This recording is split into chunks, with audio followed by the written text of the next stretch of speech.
All right, everybody, we are live again. Danny Samir, search for Huru.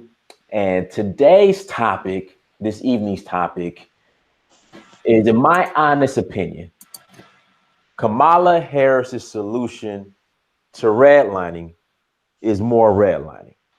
Now, some people might disagree, but honestly, when you look at her, I guess her program that she wants to implement in regards to combating the racial let me read this, the racial home ownership gap that has primarily affected Black people. We're not going to do this people of color, has primarily affected Black people, is nothing more than redlining. Because when you look at what's the bold, the fine print, as they say, like if you live in if you're Black, and if you live in California, New York, we'll say Washington State, the Seattle area, even parts of Atlanta, like you're already disqualified.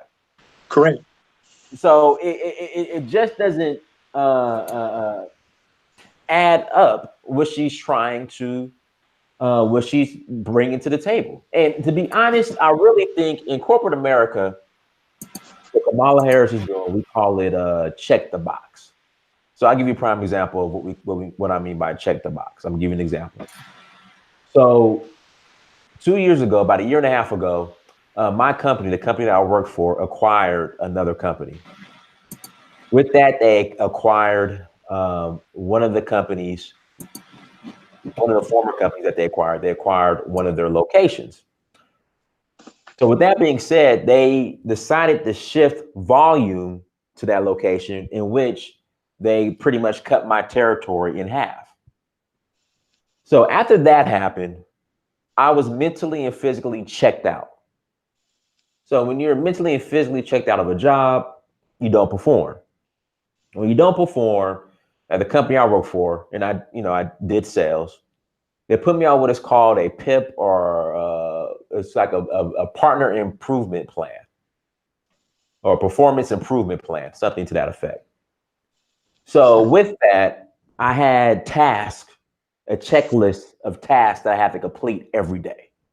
One of those tasks was I had to collect 15 business cards a day. Again, I'm mentally and physically checked out. So I'm not going to knock on 15 individual businesses because I just didn't feel like doing the shit. So what I would do, I would go into like a restaurant, a mom and pop restaurant, and usually near the counter or when you go in near the reception area, there's business cards of local businesses advertising their businesses. So what I would do, I would grab like 15 cards right from there and turn them in. These cards range from, buy my flat tummy tea, to buy my magic pills, to a little bit of everything. So I would turn those in. It was the minimum, but hey, I gave you, boss manager, I gave you your 15 cards, leave me alone. So basically checking the box is doing the minimum to appease the individuals or group or your boss that gave you an assignment. So right now, a lot of people are talking about tangibles for Black people. What are you going to do for the Black community? So Kamala Harris goes to the Essence Festival. People ask her that question. She completely diverts and shifts and starts talking about, hey, instead of talking about the Black community, let's talk about economics. All this other trickle down, as they say, policies that affect that, I guess, in their eyes will, I guess, make an impact on the Black community, but hasn't made an impact on the Black community. And then she comes up with this combating the racial home ownership gap. A lot of people were propagating this as if this is specifically for Black people. But again, when you read the fine print, it's people of color, Latino, Blacks, and all this other nonsense. And I want to read some of it. So in order to qualify for it, let's see here. And I'm going to post a link in the chat room, and also I'll share the screen. So let me share the screen now so we can look at it. But as you come into the chat room, please hit the like button. Also, make sure you subscribe as well.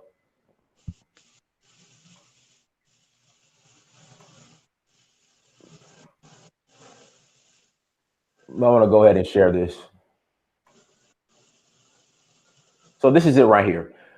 We will invest $100 billion to provide down payment and closing cost assistance to 4 million home buyers who rent or live in historically redlined communities.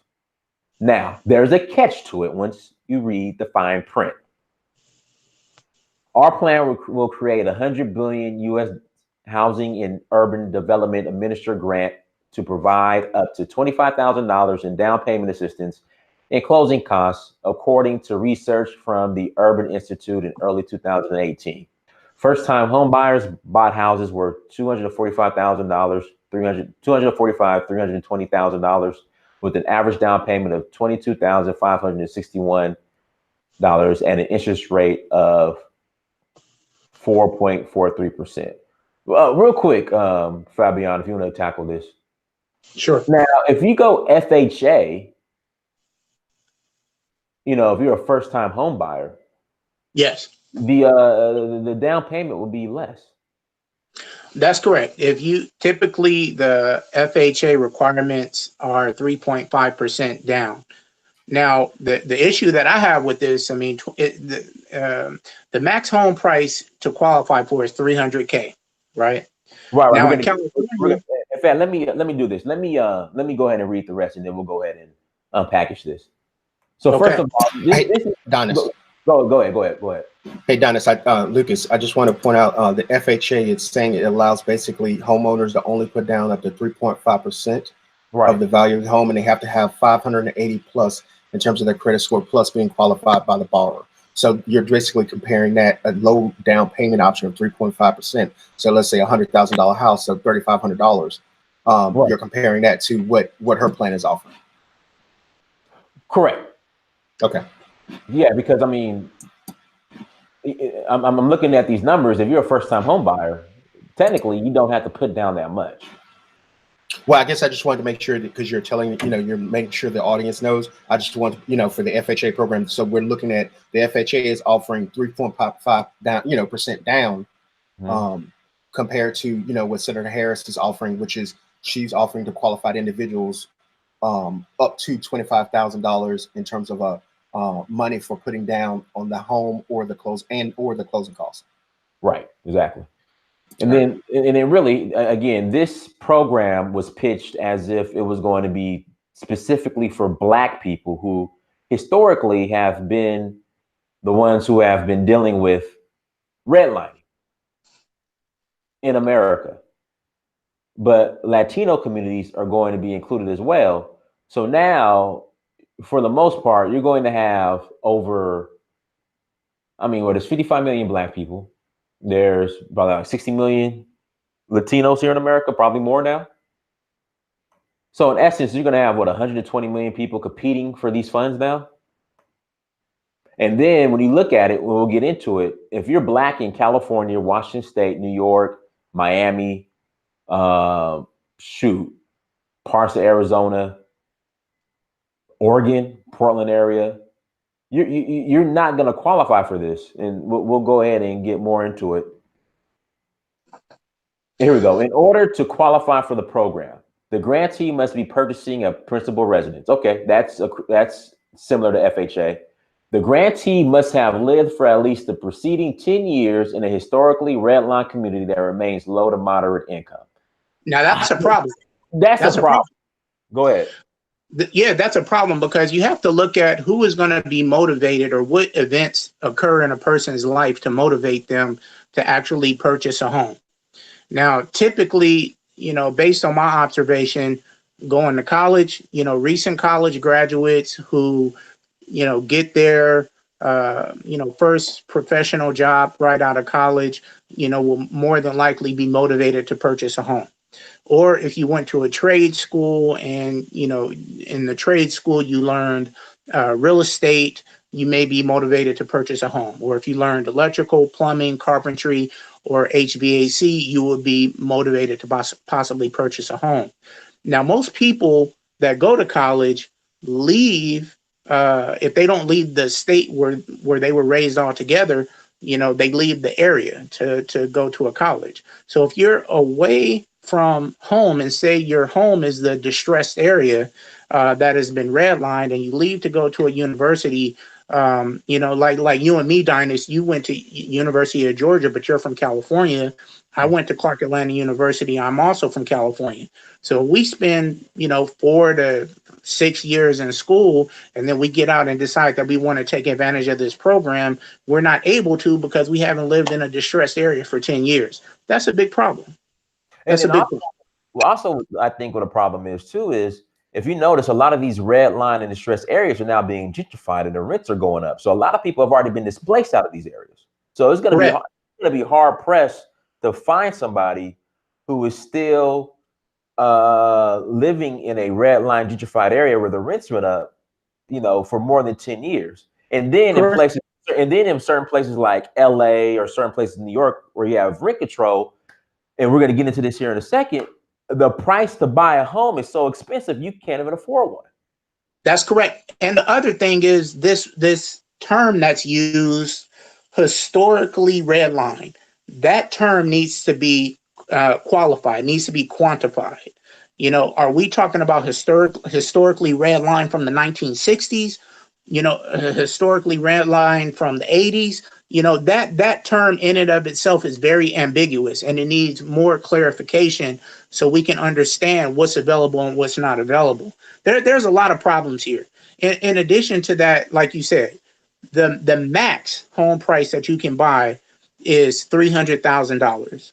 Now in California, the median home price in California is $440,000. And in LA, the median home price in LA is roughly around $600,000. So Black people in these areas are not going to be able to benefit from this. In addition to that, go ahead. Go ahead.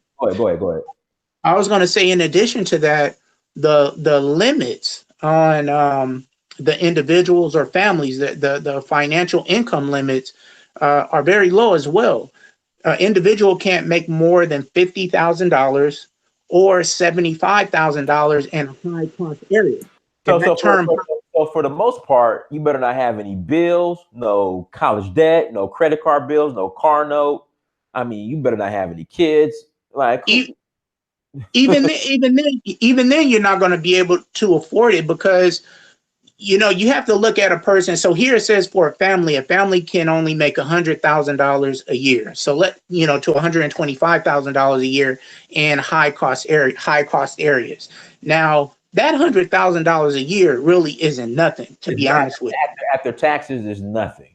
Correct. That $100,000 a year after taxes, comes down to about $67,000. And then when you multiply, an average cost of mortgage, being between $2,200 and $3,200 a month times 12 months, I mean, it's almost impossible to be able to afford this. And that doesn't include any of your other expenses. So I think that this program, the guidelines of the program are very disingenuous. And like Lucas was saying earlier, I think it's just kind of, priming people to be taken advantage of. I think it's just something that's put out there to kind of lull us to sleep and throw our support behind Senator Harris. Lucas, you want to add to it? Actually, I can't hear Fabian. I can see his image, but I can't hear him. Let me make sure everything's cool in the chat room real quick. Guys, can you hear us in the chat room? Can you guys hear us in the chat room? Press 1. I think we're good in the chat room. Oh, okay. So on my screen, Lucas, your microphone has a mute on it. Oh, you're mute. Well, that shouldn't. I can hear you, but I can't. Your microphone has like a mute symbol. But we can hear you, Lucas. We can hear you. Yeah, I couldn't make out what Fabian and the point that he may have made. I can see him speaking, but I can't hear what he's actually saying. But I guess the only point I was thinking while I guess that was you were speaking is that it does not, what Kamala's plan doesn't do is that it doesn't undergird the value or any value of the actual asset of the home. It only gives money for upfront. So the actual banks can charge whatever interest rate they want. So if a family is charged, let's say 10%, 8%, 7% for a home loan, think about how much still they can be losing dealing with certain types of lenders. Remember, that's what happened during the housing bubble, that they were giving these, shiesty loans But at higher interest rates. Right here, saying interest rate is 4.43%. Well, if you hold on, and I'm gonna look right here. What it says is that an average down payment and an interest rate for her program. If you're looking at it, she's saying that she doesn't control the lenders. You have to qualify with the lenders. If you have to qualify with the lenders, that means those lenders get to set whatever terms they want. Oh, I'm sorry. It's given the average of when people who buy in early 2018. Okay, all right. Oh, wow, I didn't see that part. But here we go. So I would say that's a weakness. If that it can still basically create inequality by certain lenders charging higher interest rates, as opposed to an undergirded program. Like I said, I'm a veteran, so like with the Veterans Administration, basically they guarantee a portion of the value of my home, which is supposed to incentivize the lender to give me a lower interest rate than even what the regular marketplace is. So like that 4% you were citing as an average interest rate, I should be getting down to somewhere in 3 to 2% range. So there's nothing incentivizing actually the long-term cost for the homeowner, even with $300,000. Just imagine with 10%, 8%, what that means in terms of how much more they pay. Oh man, let's see. The maximum home price to qualify for the grant is $300,000 for consideration of high-cost areas. Now, this is the problem I have with this, and this is what makes it so disingenuous. Kamala Harris was the DA in what, San Francisco or in California, right? Attorney General. Yeah, Northern California. Bay Correct. Area. She knows damn well, like the median price for a house in the Bay Area is like, and this is the outskirts, like Pittsburgh, Richmond. I mean, they're starting off at like 500,000. Correct. So, like again, if you're black and if you're in California, I've said this. I've been saying this now for the last 2 years. And Lucas, I think we talked about this, and we can get into this as well. If you're black and they don't want black people in California, like it's a wrap. And it's more like when you look at how this is broken down. If this does not make it clear that they do not want black people in California, I don't know what else to tell you. Because there's no way you're going to qualify. Where are you going to find only place I think of where you can find a home for $300,000 might be what, Fresno? Maybe Stockton, Modesto. Maybe Stockton. Yeah, maybe. Yeah, maybe Stockton, Modesto. So that's why, like, they're trying. Kamala Harris is trying to fight redlining, which she's not, with redlining. So basically, all the I guess black people who will qualify for this would be in Fresno, Stockton. I mean, there should be very distressed areas. But then the kicker is you got to already live there for 10 years. Yeah, that's a big problem. That 10-year qualifier is a major problem. In addition to that, too, in areas of the country where prices for homes are under $300,000, all the banks or the sellers have to do to keep black people out, which is what they're going to do, is raise the price above $300,000. And once the price goes above $300,000, we're automatically disqualified for, to take advantage of this program. The other thing is, how do you determine the language says that it's $25,000 or 20% of the loan value plus closing costs. So how will you determine if it's going to be 25,000 or 20%? Because for a $300,000 house, 20%, of course, will be better. That would be $60,000 that's paid towards the down payment plus closing costs. Now, that $60,000 that's paid, being 20% down will prevent you from having to pay PMI, which is a major benefit when purchasing a home in comparison to the FHA loan. With the FHA loan, you have to put down less money, but you have PMI, which is an additional cost that's added to your overall mortgage. But if you put 20% down, you don't have that. So in this qualifier, how are we going to determine if it's 25K or 20% down? And Well, that needs to be clarified. well, I think once you reach that $25,000 threshold, your down payment amount you won't receive more than 25,000. Mm-hmm.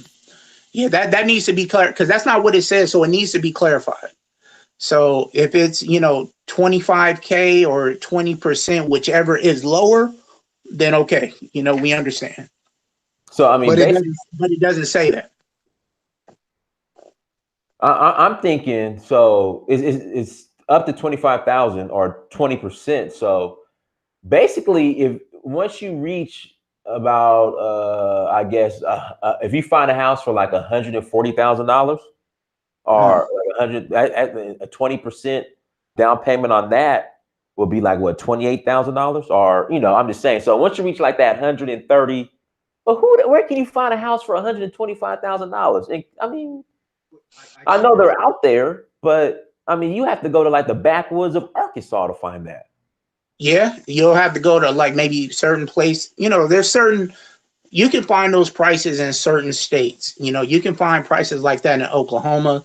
You can find prices like that in Michigan, in Arkansas, some parts of Texas. Texas is starting to get pretty expensive, but there are some parts of Texas where you can find prices like that. You're not going to find it in California. Texas. And then the kicker is, have you been living in East Texas for 10 years? Absolutely not. Absolutely not. And then would East Texas be considered, certain cities in East Texas, we'll just use Lubbock as an example, would that be considered a red line area? Exactly. And that's why we have to get some qualifying information on, what it means to be historically red, to be a historically red line community. So to me, it's just a bunch of, ambiguous fluff designed to get us emotionally charged up, to throw our vote behind this person, and there's so many loopholes here where, that can disqualify us. I mean, I don't think it's anything to get excited about, to be totally honest with you. And I would like to add something, Dennis, based on what you were saying. Lucas, you're real low. Okay, yeah. Hold on. I can hear Fabian now, but it was because I had to do something on my mic. Hold on, I'm gonna change it back. Hold on. Okay. Better now? Can you hear me better now? Yeah, go ahead. That's good. Okay. All right. So if you look at what they're doing, is that most homes in these redline areas are not ready to move in houses. So that means this has two parts. That means that there's going to have to be massive investment in gentrification or development in these areas that are not, one, going to really displace the people that are already there, or two, so that they can buy homes that are in these formerly redline districts, or two, these loans are going to have to basically be construction home loans. And what I mean by construction home loan, the home has to basically be renovated or repaired or brought up to certain standards before it's livable. Most redline districts, the homes are, where I'm from in Mississippi, they're still shacks. They're wood frame homes that are, rotted out. If you look at a lot of the framing that's, been there for the past 50, 70 years. So this program is the areas where they're trying to target are not ready for people to just move into ready-built or ready-made homes unless there is massive investment by developers to build these homes, or the loans themselves have to be construction type loans. You're absolutely right, Lucas. Go ahead, Fabian. I'll add to it. I was going to say, Lucas, you're absolutely right in your assessment of that, and that also presents another way for us to be taken advantage of, because when you look in certain parts of the country, and Dynas, you can attest to this because I've sent you these listings. You can buy properties in certain parts of the country for less than $10,000, right? You can, and the worst condition property on average, you could renovate for around 25 grand. Okay. That's tearing everything out, running in all the roughing, new utilities, covering all up, everything. Okay. So what's going to end up happening here, since the overwhelming majority of Black people have not spent a lot of time going into the construction field, learning carpentry, becoming general contractors, getting those licenses, electrical contractors, plumbers, HVAC technicians, etc. We're going to have to rely, if the scenario that Lucas is presenting actually happens, we're going to have to rely on contractors who do not have Black people's interests at heart because they don't look like us, to renovate these homes, right? And then as a result, the contractors are going to charge more money than what they should. So then the house that was $10,000, $9,000, $5,000 becomes $300,000, $200,000, $150,000. And the contractors are walking away, once the loan is done, with a bag full of cash, and the Black people who get the house are only getting a big fat mortgage that they're going to have to pay for 15 to 30 years. And that's just another scenario where we'll be taken advantage of. In my opinion, the best thing for Black people to do is to, go to these trade schools, develop trade skill, especially carpentry, because you go through a carpentry program, roughly 18 months, you learn to build a home from the ground up. You learn how to renovate a home, right? So when you see rotted wood in a carpentry program, you learn how to frame walls, how to frame windows, how to frame doors, how to hang windows, how to wrap houses, how to put on siding, how to put on roofing shingles, how to put on a roofing system. You learn how to build a house from the ground up. By you having this knowledge, renovating a home, building a home is not that expensive. I'm speaking from experience. After I graduated from Clark Atlanta University and got a bachelor's degree in biology, I started investing in real estate in Atlanta, in 2008. I then went to carpentry school at Atlanta Metropolitan College and learned how to build a house from the ground up. I went from having zero knowledge to being able to renovate all the properties that I purchased in Atlanta. And it saved me a ton of money because I was doing the work myself.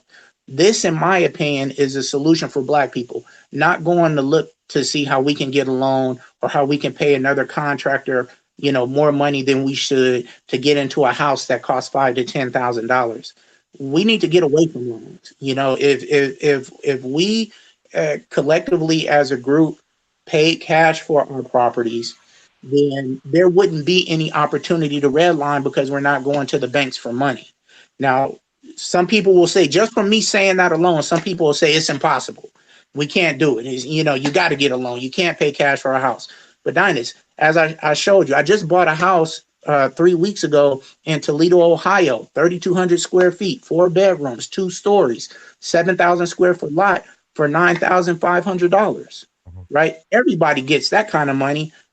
Me and my partners recently bought some properties in Baltimore, which range from $5,000 to $15,000.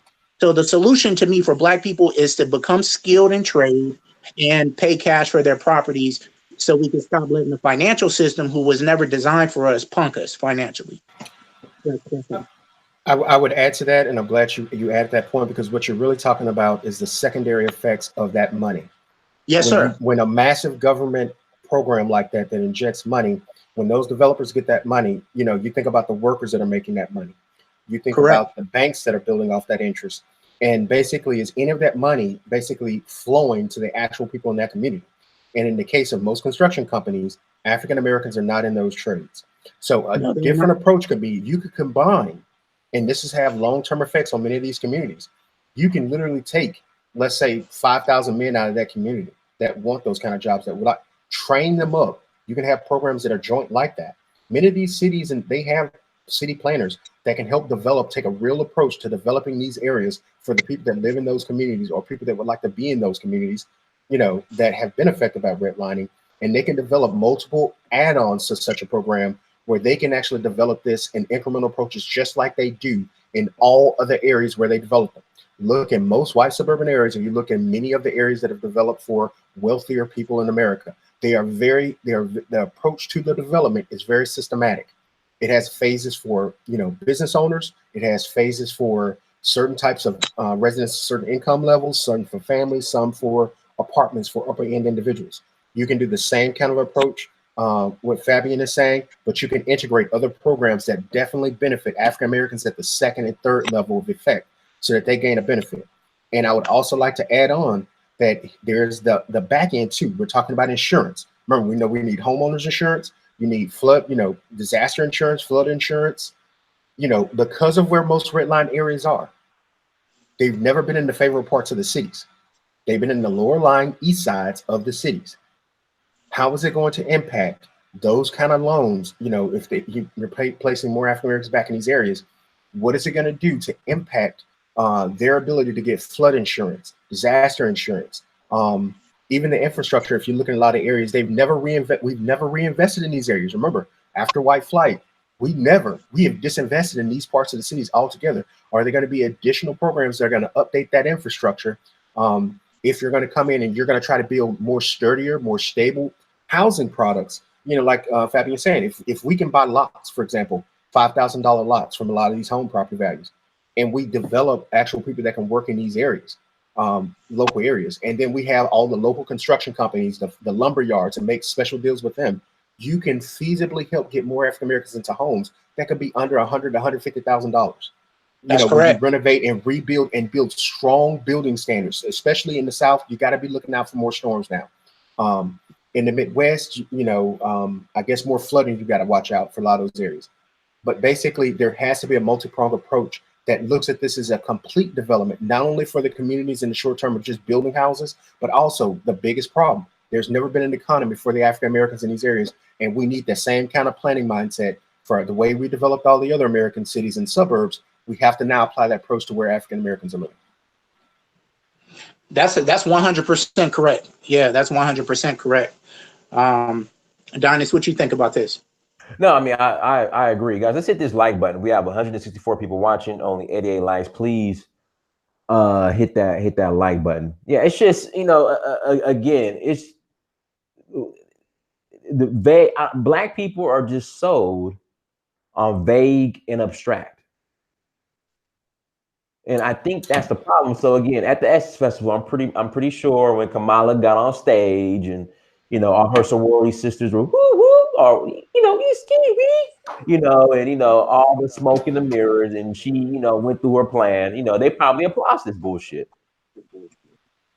And then it's read the fine print, like the majority, again, if you're black in California, Washington State, Portland area, a lot of the Atlanta area now, New York, so many parts of the East Coast. I mean, you're asked out. But if you're in bumblefuck Arkansas or parts of Mississippi, or this might be appropriate for you.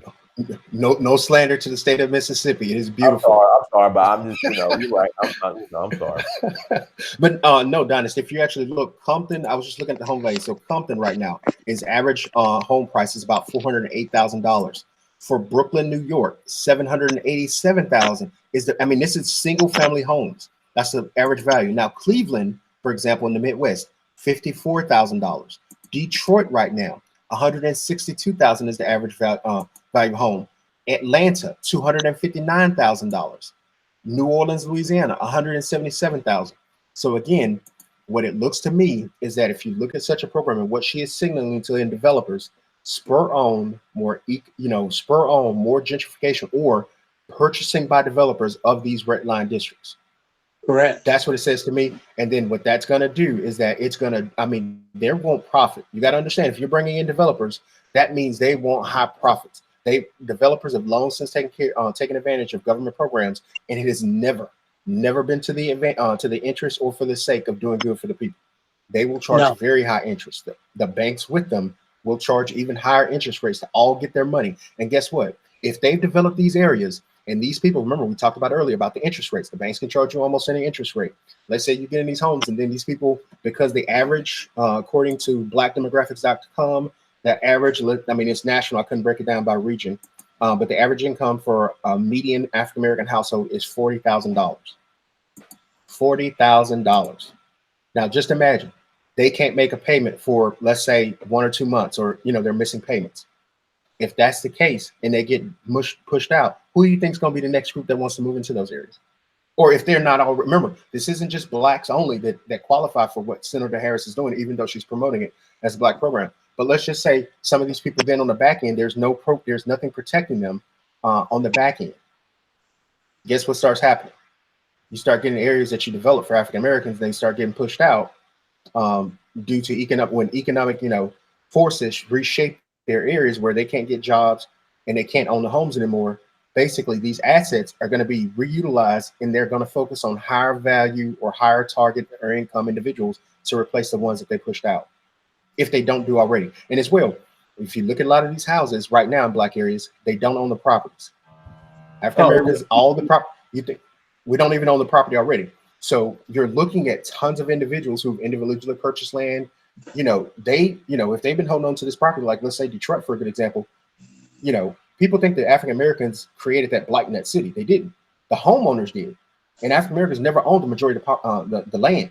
In the state of Detroit, the state of Michigan in the 1970s, when blacks took over, basically said, hey, we're going to put a cap at 10% is the highest value you can charge for taxation of a property. And the property can only tax that the value of what's on the property. So it incentivized white Americans to basically not have to take care of their property and left Detroit with the fucking blight of it all.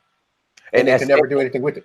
And what's crazy, that's the same thing here in Atlanta. So, when I moved to the West End back in 2014, this area was transitioning. So in like 2015, people like the owners of the home stopped accepting Section 8. So these people who are in these houses, I thought they owned the house. So what happened, once they stopped accepting Section 8, the tenants started moving out. And then I promise you'll see this work truck pull up with a white or Jewish guy, and they're going in the houses and completely renovating, and now they're selling them. And so it just shocked me that I'm like, dude, the majority of these houses in the hood are not black owned. What I would recommend, I speak with so many people every time I find a property somewhere or an area where the prices are low. I run and I share it, with people that look like me. Okay. And the first thing that I think we have to do collectively is become searchers. We have to look for the opportunity. Most people wouldn't believe, especially here in California. When I tell people here in California that, I bought a house for $5,000, they think that I'm lying. And then I bring up the link, I show them the property. I say, hey, I don't own Keller Williams. This is for real, Yeah. And so what we have to do, there's tons of opportunity out there. We have to go get it. All right. Even if it's not that we think we want to live or anything like that, we have to go and get the opportunity. We have to search for it. There's all of these states in the United States. There's all of these cities and counties within all of these states. What I would say to every black person is, in your free time, just get a map of the United States, choose one state, pull up all the counties in that state, pull up all the cities in that state. Go on realtor.com or whatever real estate, app that you prefer, and start looking for prices, start looking for property. And most of these apps have a filter where you can filter the properties from the lowest cost to the highest cost. Normally the default setting is either mixed or highest cost to lowest cost, but you can set it up for yourself where you can see the cheapest property first. Look in all of these different cities and all of these different states for the cheapest properties you can find. You'll find properties for $1,700, $2,500. And whether you've been to the state or not been to the state, whether you think you want to live there or not live there, just go secure you a property. Get you what I like to call an ace in the hole. If you have a piece of property somewhere that is paid for, that you own outright, then at the very minimum, you will not be homeless. At the very minimum. If you lose your job, if your woman leaves you for a younger man, if you here in California and we have an earthquake and California falls into the ocean, whatever happens, that you have a place that's paid for somewhere else that you can go to and regroup. I think this is a thing that a lot of us are missing. We have to search for the opportunity. We have to seize the opportunity, be assertive, be aggressive, go after it, and get you an ace in the hole. I'm telling you, if you don't ever see me again, just remember, go get you an ace in a hole and do it exactly how I told you to do it. You'll be happy in the future. I mean, I understand. I understand that perspective, and you know, for a lot of individuals, hopefully, I mean, you can also help them with understanding, you know, the process of how them that's, you know, they can take advantage, either holding the property, or you know, if they want to develop and build some kind of asset on the property in terms of housing. Hell, maybe if it develops, you can turn it into a parking lot or something. But I would also focus on what Senator Harris and what the Democrats as a whole. She's not going to be the only one touting a home program that they're going to roll out that are on face value for African Americans, that these can't just be piecemeal programs. You need to come with a whole set of development skills and structure that's going to actually turn these areas that were once redlined, which are in the worst areas, have the most insecurity, the least amount of businesses, that you devote more resources and framework for developing these areas, for developing real African American communities out of this. And That's again, correct. That's correct. You know, and I mean, I understand, you know, everything, you know, you can talk about on the entrepreneur side, and even with that, they can help a lot of Black construction companies say, hey, we want more African American workers, we want more African Americans who've been affected by this, like, you know, individuals like you that can pick these lots, that are going to have the brain power to know, hey, I can get this development from it being a undeveloped property to a developed house up to standard. That you're getting the skills that you need. You're getting a community that understands how to build, as opposed to letting and watching things, you know, decay. I agree, guys. Let's get these likes up. We have 181 people watching and 111 likes. Now, Lucas, I think we talked about this offline. This whole idea and concept of affordable housing. And for some reason, affordable housing never comes, especially here in Atlanta. Like, Black people have been crying for affordable housing since Shirley Franklin, and it doesn't come. Like, what's the deal behind affordable housing? The idea behind affordable housing is that you're meeting the demand of your voter base. Your voters want to keep living in a city that they've developed. You know, for me, that's like New Orleans. I'm watching New Orleans gentrify out, and I'm watching all the unique identity that was shaped by the culture there. It's basically being pushed out or forced out by either on the front end where they don't own the homes, or on the back end where they can't afford the raising of the home property values and they have to pay thousands more in taxes and they can't afford it. And the cities are being very cold and don't want them. So I guess in very simple terms, those cities don't want you. Those cities are making a very decisive decision that we want a higher economic standing for this area. And the way, Blacks have never owned the land in these areas. By the way, Blacks have never owned the resources of these areas. They do not control at the state level the laws that shape many of these policies, and the federal level. They didn't have an influencer saying it. So what these local mayors are having to do is play a game. I don't control the developers and I don't own the land. I have to kind of corral interest around economic development for these lower end homes. And what you find is that, guess what they do? Most of the Section 8 home and houses that they will build, or even affordable housing, guess where they build them? They build them in the red line districts. They don't build them in the, those suburban areas or those areas where there's been rapid gentrification. Guess what? They don't want in those areas. They don't let you build Section 8 apartment. I mean, even houses that receive Section 8, they don't let you build in there. They've been having that fight, especially the state like Texas. Texas has been fighting that real hard, and so have many other states and areas. So essentially, they don't see a need for a workforce that does not bring in the property value that they want for the economic development that they want.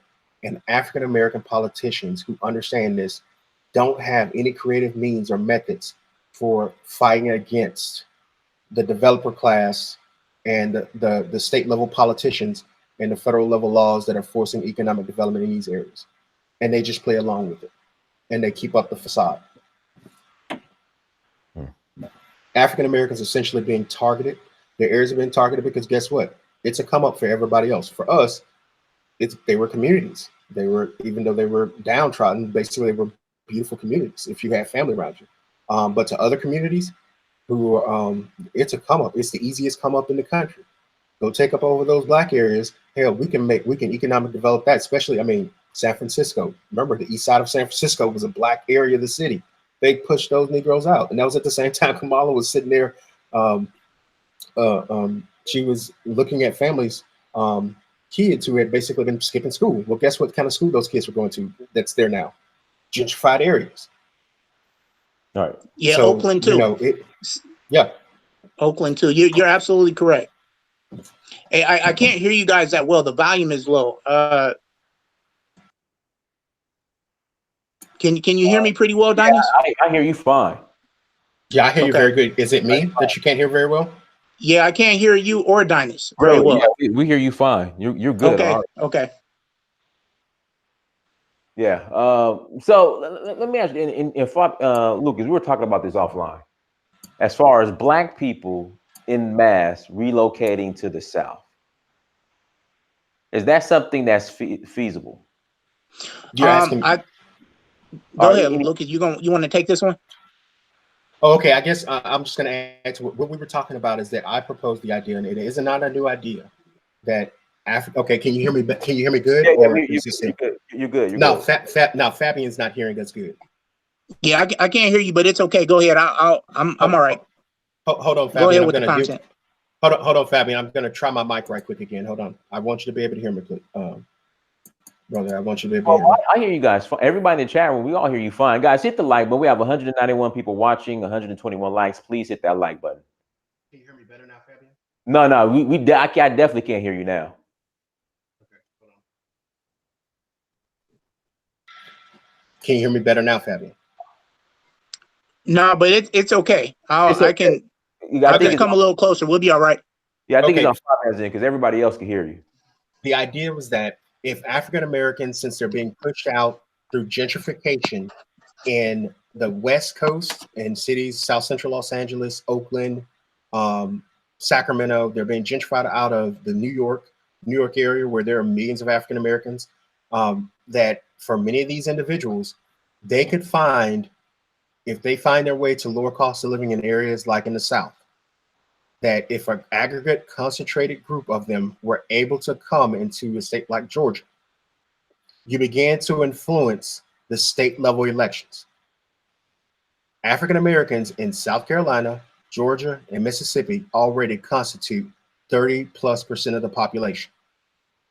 Increasing that by another 200,000 African Americans greatly increases the ability to influence state level politics in those states for African Americans. That is a massive, assuming they participate in the political process. So what you're saying is correct. Assuming that, that influx of population, participates in a political process, 100%. I think it's very possible. I think it's feasible if you can move to a place and purchase some land and own it outright. One of the things that we can do right now to just stop the gentrification train, for those of us that own property or are inheriting property from older generations, is just stop selling what we own. We have to stop selling what we own. I would say that the only condition that would exist to make it okay is if you're selling something to completely eliminate debt and move from a debt position to a no debt position. That would be, in my mind, the only time it's okay, to let go of property. If you have, a 15, 25, 30-year mortgage on a property, that property is not yours. That property belongs to the bank, because if you have a 30-year mortgage and 29 years into your mortgage, 29 years and 6 months, you break your hip and you can't pay your mortgage anymore, guess what? The bank is going to come and take that property from you and show you that that property is not yours and that it belongs to them. So the only way really for us to kind of have some sense of security is if we can get properties, and pay for them outright.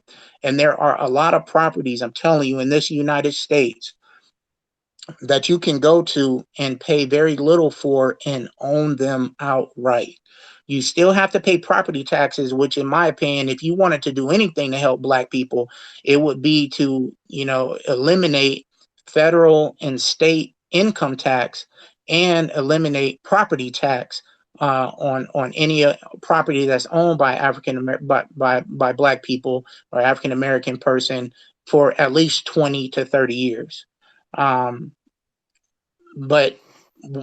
I know that that's not the case. So the best thing to do, in my opinion, right now, go get you a piece of property that you can pay cash for. That's never going to change. It's never going to change, because if anything happens, right, you have a job, but there's no job security because we're the first ones to get fired, right? So anything that you own or anything that you use that you do not own outright is in jeopardy of being taken away from you if certain things change in your life. If you get sick, if you get fired, any of those things, that house that you have, all that stuff, the car note and the car, all that stuff that you have is going to be taken away from you. So we have to get to a mind state of owning things outright. And it's a lot easier to do than we think. You just have to go and search for it and be willing to make some adjustments. You may have to leave an area that you're comfortable in and go to somewhere else that you don't know about, to make it happen. But it is very possible. I think going back to like what Donis, I'm looking at the impact of what Donis and I are saying, or what we were talking about in terms of state African Americans controlling the state.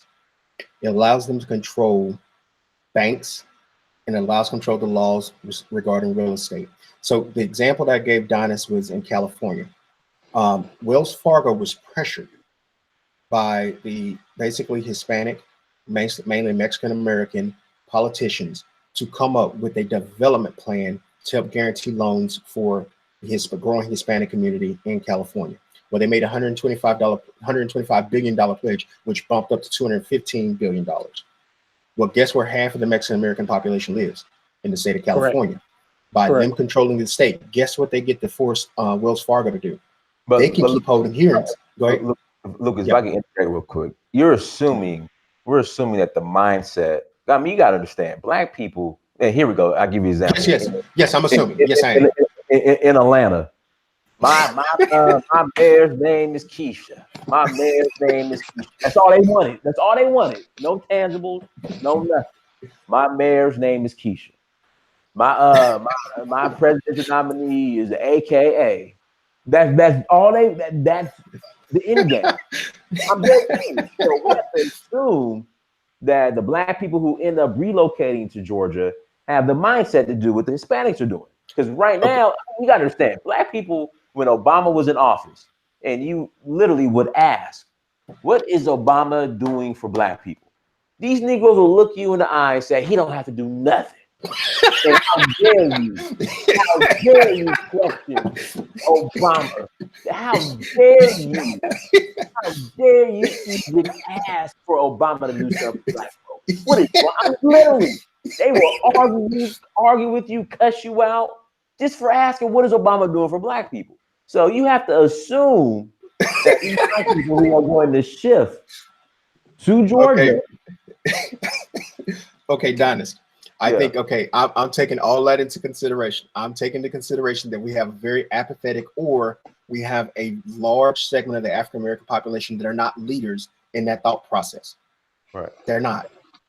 But I guess so. I'm assuming that these African Americans are going to come to some realization that there is a political destiny based on having actual leadership. We can't keep continuing and not having some kind of focused leadership that would have this as a goal. And many African Americans understand that goal and would support it through their voting process. Now, what I was saying about California, why is this detrimental? Because the Hispanic caucus can keep going to Wells Fargo, which is under their banking authority, because that company is registered in the state of California for its headquarters. They can say, hey, how much of this pledges you met in the state of California? And they can say, hey, we've met $100 billion of it 10 years from now. Well, guess what else they can also do for their population? And they've created and shown you their responsiveness to the Hispanic population there for protecting their assets and their home value net worth. This is how Hispanics are going to grow in terms of their home values and their wealth, because the state of California can protect them with their laws from any downturns in the economy. So they can tell Wells Fargo or all banks in their state, hey, If people don't pay for 1 year on their home loan, they get to still live in their homes for a whole year before you can foreclose, or 2 years. Essentially, they have some level of protection. They have protection for, like we were talking about, Donis, with they made laws where you can't even touch vendors selling street food who aren't even registered as street vendors, or who even have any licenses for, or training for cleaning food. So they've created laws to help protect so much of their working population and the growing assets that they have there. So I'm saying that African Americans have never had a structure that protects them and looks out for their interests, for home ownership, for businesses, or for any kind of economic opportunity that you would if you had the control and possession of a state. The state has banking authority. A state has control over real estate. If African Americans are going to have some kind of destiny where they, for the first time, could partially control what their future is, it would be controlling one of these states, or heavily influencing one of these states to be responsive to your needs. The reason why African Americans have not been able to develop for 60 years is because of two things. One, there's been no economic investments in their communities, and they've never controlled any state level authority or federal level authority to do things that they need for their community. Well, I mean, I would add that, you said in the last 60 years, so I would say that that's true. But I mean, we've had that before. And what has happened that has not, what has happened to us that has not happened to the new immigrant groups that come in and practice group economics and gain this type of power. The difference between Black people and, let's say Hispanic people, since they're the biggest group right now, is that, they're not getting hung. Their infrastructure that they built, it hasn't gotten bombed by the American government, right, and burned to the ground. They haven't been terrorized by, domestic terrorists, domestic terrorist groups such as the Ku Klux Klan. They haven't gone through that. So we have built things, and, had the things that we built not been destroyed, we would be, of course, further off than where we are now. So that's something that we can't neglect. We built infrastructure and it was burned to the ground, and other groups have not gone through that same exact thing. Does that mean that we don't build it again? No, we always build, we always keep fighting, we always come back no matter what. It's just, some of our methodology just may have to change for us to protect the infrastructure that we build. And I would also like to point out, adding to what you just said, we also miss that the foreign element that many immigrant groups or recent immigrant groups have. If you look into Florida, you have most of the investment going into Florida are not coming from American companies. Most of the investment dollars that are coming in from Brazil. They're coming from Panama. It's coming from Mexico. Same thing in California. You have a lot of investment from Mexico. And I think, Donis, you were talking about Atlanta. There was one of Tyler Perry studios were bought out, and it was purchased by one of Hispanic media company. He was like a CEO of Tyler Perry's company, and he was a Hispanic guy. He's a Hispanic outfit bought it. Okay, so again, where did he get his capital from? Didn't necessarily he have to depend on, let's say, he could have easily, like for Indians, Bank of India is in key strategic cities for guess what? Helping Indians invest and buy up properties and buy up assets and invest in businesses. And the Chinese, yes. Chinese bank everywhere, and Koreans in LA. Yes. Banks. Yes, and those are banks coming from guess. Remember, Dice, what did I tell you about what the Chinese are doing with their paper money? Turn into assets. Chinese government is literally going out around the world and they're using citizens to go around the world and buy up assets, and all they're doing is printing money and exchanging that money. Mm-hmm. So guess what they're doing with that? They're not holding on to that paper money. Why don't they hold on to that paper money? Because now they can go buy assets. They bought up massive amounts of real estate in all the tech zones. If you look at San Francisco, if you look at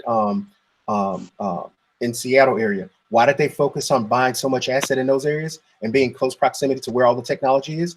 Guess what they just did to their offspring and generations by putting them in close proximity to all that technology and all that net worth and value? They just ensured that they're going to have a class of citizens that are going to be, one, benefiting from all that access to technology and learning. Also, from what net worth perspective, they're going to always be growing their net worth of value in areas like that have a high net worth individuals within them, and especially by getting them while they were low. Yeah, and I would add too, Lucas. In addition to that, a lot of these immigrant groups, I would not say their entire population, but when you talk about Mexico and a lot of the money that comes in, you cannot ignore the criminal activity that gives all of that cash, all of that capital to be legitimized here in the here in these various states. When you look at places like Colombia and you look at Nicaragua and you look at Mexico and you look at Honduras and El Salvador, and you look at all the drugs that have been created there, sent here, and all that money that was used to buy up these various states. Whereas African American people, we don't have that luxury. Now, I don't want to be a criminal. I don't want to sell no drugs, right? But we are the most surveilled group of people on the planet. So we don't have an opportunity to, to flourish from drug money. You have guys that come and buy properties here. You know, I found a property that I wanted to buy here. It was like about $500,000 in LA, and it was someone who showed up with cash. Now, how is $500,000 of cash that came from a drug cartel going to compare with my 3.5% FHA loan package? We can't compete Hold on on, that Fabian, level. let me cut you off too. Hold on, I'm sorry to cut you off, but That's okay. you just brought up something, because I know for a fact if you even pull out more than $10,000 out of your account, that brings up a red flag, and then they're Correct. supposed to trace allegedly where that's Allegedly. coming from. You're Correct. thinking of that. You're thinking of that, Dennis. You're thinking that's for individuals, not for businesses. Oh, okay, got you. Okay. Now, again, also to add to his point, look at Miami. Miami is the That's perfect example of this. In the correct. 1980s, most of the cocaine was coming through Cuba, not Colombia or Mexico, or it was coming from Colombia but filtered through Cuba. Well, guess what Correct. community took advantage of that? And I don't mean to disparage every Cuban American, but tons of that money. Most of the drug dealers were literally driving down to Florida, South Florida, to go buy their drugs. Well, guess what they did with all that drug money? It basically developed what we know as modern Miami. It literally Correct. developed it. Now, how did Correct. that money get into the system? You had tons of entrepreneurs from the white class that had basically moved out during Fidel Castro's reign. They got access to that capital and started putting it into the banks because they were white. They didn't have the hindrance. So when America in the 1980s, go back and look at this, what Bush administration, what Reagan were doing in terms of tough on drug crime, they could not catch all the whites that were basically helping push in drugs into Florida, nor what the Cuban Americans were doing in terms of basically funneling these drugs to get it distributed throughout the country. Well, guess who they started targeting when they couldn't they couldn't even stop the flow of all of those drugs. Guess who they started targeting? African Yeah. Americans. Yeah. They literally made a huge switch because guess why? African Americans, like Fabian was saying, we're the most surveilled. You only have African Americans living in like a 20-block area. It is so much easier to catch and showcase you being tough on drugs by targeting or getting the drugs that's in this small section of the city versus people flying in on planes on every day with drugs, or coming in on ships with drugs, coming with small submarines with drugs, coming with speedboats in the country with drugs. You couldn't stop it, but you could always show to America. Go ahead. I was saying there's a preponderance of evidence that government agencies, Or involved. they caused this. I mean, the Drug Enforcement Agency, the FBI, and the DEA. I mean, the FBI, the CIA, and the DEA were all involved in this. I mean, there's a preponderance of evidence that shows that. So, Black people, we have to, based on our experience in this country, we can get things done, but we have to have a different focus.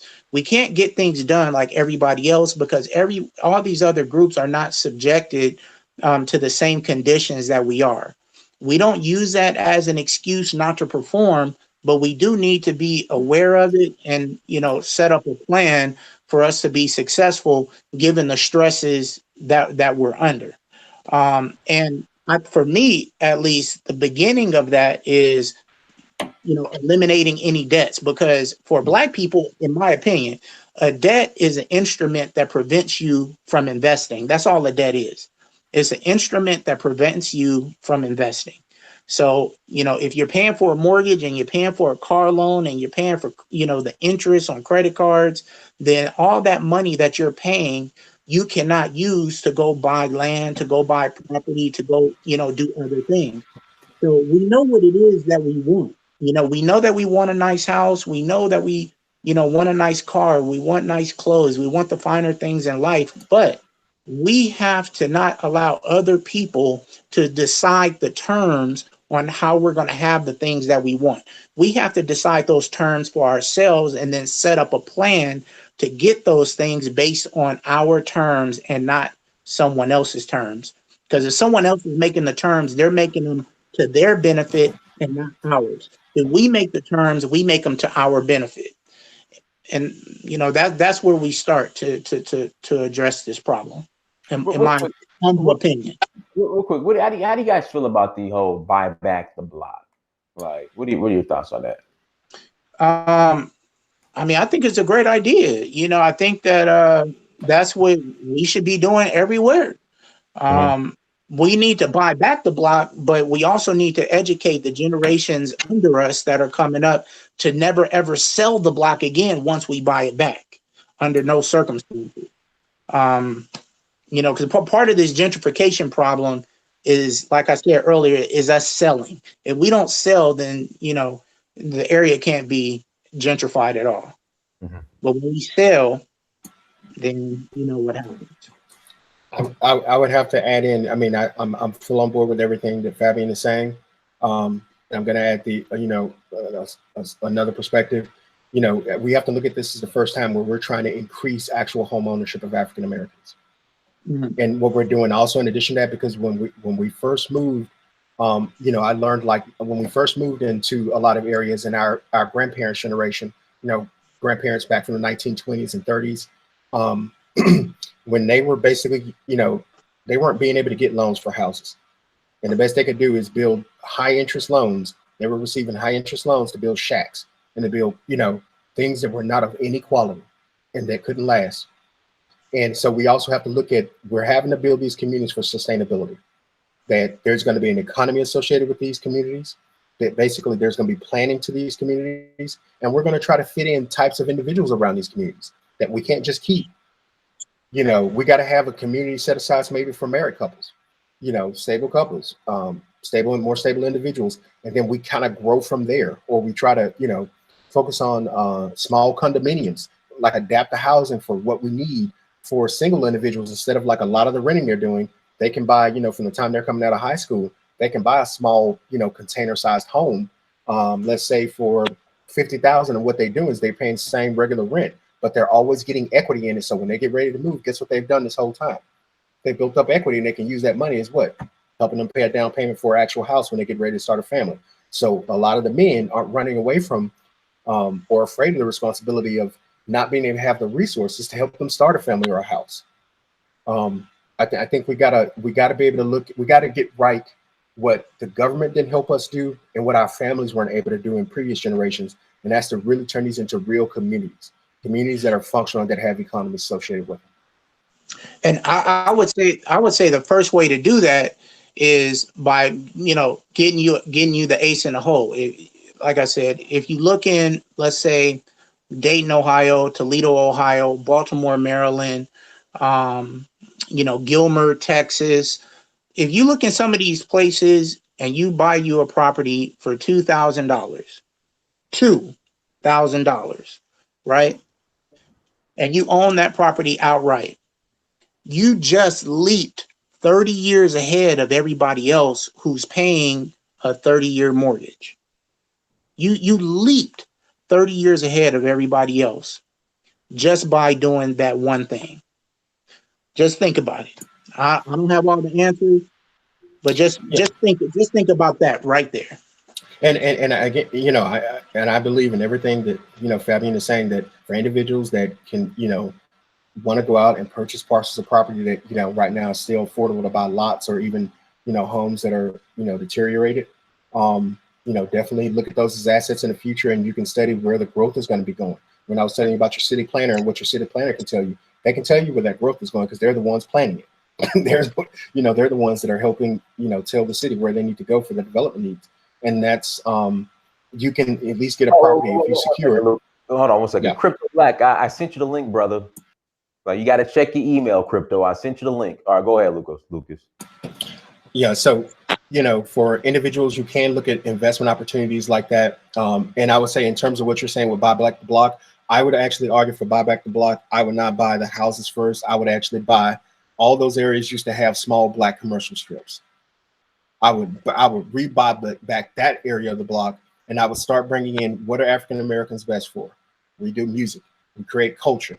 I would be trying to recreate French quarters, every single area where I've had these black cities, and they used to have them. Pittsburgh used to have them. San Francisco had them. I mean, they all had our culture where it lived and breathed, and you had restaurants. But guess what you can do with these assets now? Now these assets can start being used and being leveraged to do what? Buy back more of the houses in the surrounding area. Keep attracting black people to a concentrated area where they're seeing themselves thrive and where they're seeing themselves build something. That has a dramatic effect on, the people living in that area. And if you had programs, like I was saying, in terms of we're getting the second and tertiary effects of economic development, if we got more of those young men into construction trades, they would start building those areas, building their own family houses, helping their friends build houses. And this can be a more affordable process. And we can keep more of the wealth from that kind of economic development that will last and benefit us for years. I agree. I totally agree. I agree. Yeah. I mean, and I would say in Baltimore, there's an opportunity where you can do both. They have buildings in Baltimore that have storefronts, right? You have a storefront on the bottom, and then you have one or two living spaces above. You can buy something like that and kill two birds with one stone. You can buy that building, and outright, put whatever, business at the bottom that you want to put, live in the upper level, and then rent the third level. And you're doing exactly what you said. So I think all of us are right. The main thing is whatever you get, hold on to it. Do your very best to get as close to debt free as possible, and always have a heart for your people, and always ask yourself, based on the knowledge that I have, how can I take what I know and use it to improve myself and my people? As long as you're asking yourself those two questions, I think we'll be all right. All right, Charles, I'm going to read. Charles, I sent it to national phenom at AOL.com. That's where I emailed you at. Charles, email me again from another email address, and I'll send it to it. But that's where I emailed the link to. And I would also add about her plan. Remember, her plan caps off at $100 billion. And we also have to be looking at a third or another part of, you're talking about how they're using this as a front for African Americans. Well, her saying that we've invested $100 billion, or I'm going to invest $100 billion. Well, is that the end all be all? Is that we've basically now repaid African Americans and we've developed everything we can? And is that it? And I would argue absolutely it can't be. So I would also place it, you have to put emphasis that this can't be the be all end all. Let's say you get this $100 billion. That means you need to execute this in your term in office. That means for, the next president coming behind you also needs to invest $100 billion for another 8 years for them as well. So that's only $10 billion, or roughly like $12 billion a year that they need to be investing. That's nothing. You can find that under the couch cushion in the White House.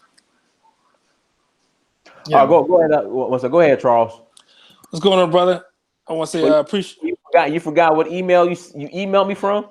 Yeah, I sent an email. I got like 5 emails on my phone, so I don't know which one. Okay. All right, go ahead. Yeah. Appreciate it, man. I want to say thanks for everything you do, man. Because of that, I'm actually going out to Senegal later on this year. Oh, that's what's up. Yeah. I just want to let you know I'm a mortgage loan officer, and I'm also a real estate investor. So I got a 4-unit rental building. I bought it. I bought it in 2016. June 30th was actually my 3rd year. And what I read into what Kamala is doing, it's a down payment assistance program, and basically what it is just basically she is doing a down payment assistance program, which is pretty much available in most states anyway. All you got to do is a simple Google search, And I got a buddy of mine right inside in Atlanta right now, and I went to college with. And I told him already. I said, look, this is what you can do. This is what you have to do. And she's doing nothing different than what's really out there. It's just basically a bag of tricks to get more votes. I look at it because all you got to just whatever state you in, just say Georgia down payment assistance programs, and you're gonna see it. And most of these programs is like make less than 90,000 a year. You have the USDA loans out there as well. And USDA just that you have to be like in the it can't be more like a rural area, to whereas it's 0% down. But mostly down payment assistance programs out there in pretty much most of the states. You know what I mean? And I encourage everyone get into real estate, passive income. You can get a property management company, you pay them about 6-7%, and they'll do everything for you and just send you the money every single month. Or you can just manage it yourself, whatever you want to do. I mean, it's pretty simple. It's pretty simple, man. You know what I mean? So I think the biggest problem, though, with us, I think what the brother was saying, the brother with the hat, I came on late. I'm working from home today. Got like 5 refinances I'm doing right now. So I came on late. But what the brother was just saying, basically, it's the debt to income ratio is really hurting us, man. You know what I mean? It is. Because it's killing us. I mean, I do loans, $1 million loans all the time, and I really want to try to help our people. And it's the debt to income ratio that's really hurting us. It's the student loans that's killing us. Hold on one second. I thought student loans couldn't count against you, or is that? Yeah, it counts against you. Brother, they count against you. Yeah. The only way they don't count is when they're in deferment. Okay. When the loans are in deferment, they're not added to your debt to income ratio. But if you've been out of college for 6 months, them loans are not in deferment no more. You got to start paying them 6 months on the day. Yep. Yeah. And if it's on your credit report, then we got to go by what's on there, or we got to hit you at 1%. So if you got 50, I got a lot of sisters, man. They're in college. They graduated, got their degrees, and then they're at $50,000 in student loan debt. FHA got hit it at 1%. So that's $500 a month. If they're making $18, $19, got a car payment for $300-400.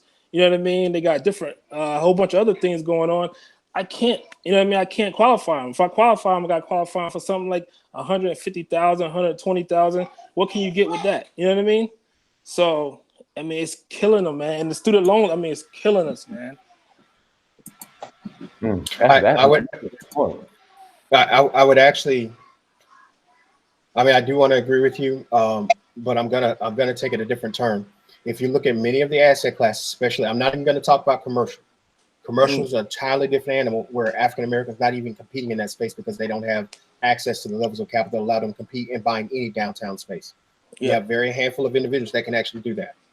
I would say the biggest problem for many of the homeowners, or at least with African Americans, 2 things. One, they don't have any prior family assets that would help them, either have capital, let's say a family left you $100,000, or they don't have a home that they can use as collateral. Let's say 100,000, there's also $100,000 worth of some kind of collateral they could use. And let's say leverage it up to get that, 4-bedroom or townhouse, 2 bedrooms on the top floor, 2 bedrooms on the bottom floor. And then they can use that as an asset and purchase that kind of, a commercial loan. Yep. I'm saying and so that's what Senator Harris, she's just adding on, hey, we're going to do this down payment program. The problem with those kind of programs and what she's doing is that, we talked earlier about that program is not just intended for African Americans. It's for everybody. It's kind of for everybody. And there's secondary and tertiary effects of that where they're going to be also impacted in terms of they're not going to be able to control the interest rate the bank gives them. They're not going to be able to control who's developing those areas because most of the areas, those areas are not already developed. They're going to have to be redeveloped. And that is, to me, the ultimate aim of that scheme is to develop those areas. And there's a class of people who are going to develop that before African Americans can even buy it. And that means you're going to displace more African Americans from areas where they already are struggling. At the end of the day, that's what it's going to mean. Yeah, and plus you got a lot of these, and plus you got to look out for the smoke screens too, because a lot of these down payment assistance programs, it wasn't like that before, but you've seen it to whereas a lot of them have the secondary liens on the properties now. So a lot of people are going in, they're like, okay, yeah, I want to buy this house. And then basically what they're going to do, they're basically going to actually get a second lien for like 3 years or 5 years. Some of them even have a 10-year lien. You know what I mean? So you can't, if you sell that house within that time period, you have to actually pay that back. So let's just say, for example, you bought a house for $200,000. The house is worth. You want to sell it a few years later, and you want to sell it at $210,000, and because your family had to go somewhere else and move across the country for a job or whatever, and if you got $20,000 in down payment assistance plus closing costs and all the other stuff, you had to come up with the other money. You got to pay all that money back. So it's those type of things you gotta look out for. It looks good because people call me all the time. They're like, "Oh yeah, I need a down payment assistance program. I heard about it. First time home buyer," and people don't know. First time home buyer is considered anyone that haven't owned a home in 3 years. So I got people that bought 4 or 5 homes. It's in their 70s, and they've been renting for like three or 4 years, whatever. And then I'm out here in Phoenix, so they're in Scottsdale. They out here, and then basically they're just want to buy a house. They consider first time home buyer. They own homes throughout their whole life.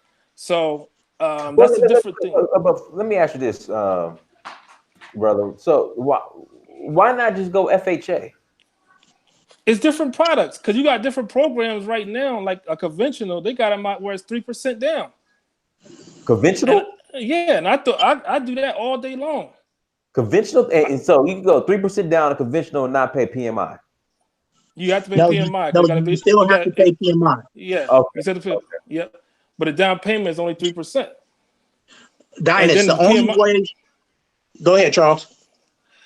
No, yes. You got 3% because Fannie Mae, they got a program. You can go around Fannie Mae website, you can see it, and it's 3% down. And because it used to be where it was 5%, now they came out with the 3%, and you can actually do the 3%, and then after you get 20% equity in your home, the PMI automatically comes off. Whoa, the PMI automatically comes off, or do you have to call and refi? No, you don't got to refi because it's already conventional. Now, if you're in the FHA, and then if you're in the FHA, you have to then you have to actually refi to get into a conventional. You already have the 20% equity inside your home. Gotcha. Okay. Yep. Go ahead, Fabian.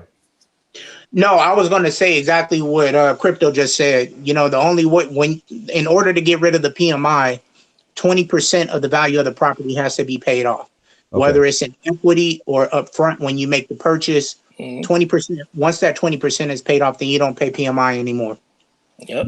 But if you're FHA, then you have to refi out of the refi. FHA. Correct. Right? Yep. Correct. Okay. Yep. Got you. I mean, like as far as, let me ask you this, Charles. As far as like defaults, and a lot of people are saying that the crash is going to happen again. Like, what are you seeing as a mortgage? It's too much. I mean, it's not as loose as it used to be. I'm starting to see them come back. You know what I mean? I have a lot of recruiters actually calling me, emailing me basically, and reaching out to me on LinkedIn. They're like, "Hey, man, we got this program, that program." And I'm like, "Damn, man," you know what I mean? Because it's because I mean, right now we're heavy regulated. We're heavy regulated. You know what I mean? So I don't see a crash happening like that. You know what I mean? Unless like somebody just come in and they just start peeling everything back. I thought Trump did that though. Well, no, he got into the CFPB, but it's not. We're still heavy regulated. Okay. Well, in this program that Kamala, Senator Harris is proposing, there is a little bit of leadway for something like that to happen, because there's a section in this program that talks about it's essentially stated income.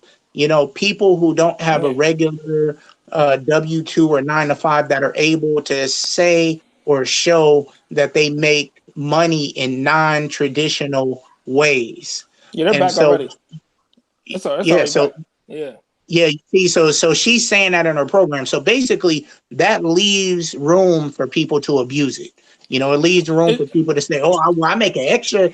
On my job at McDonald's, I make $10 an hour, but I make an extra $20,000 washing cars." Come on, man. It's different. It's different. It's because before you can do that, you can say, because before the crash, people used to be like, "Hey, I work at McDonald's, and you want to buy a house for $300,000," and then there's like, well, loan officer tell them, "Hey, well, you need to make, a certain amount," and they're like, "Oh yeah, I make $15 an hour." Like, well, you need to make $25 an hour.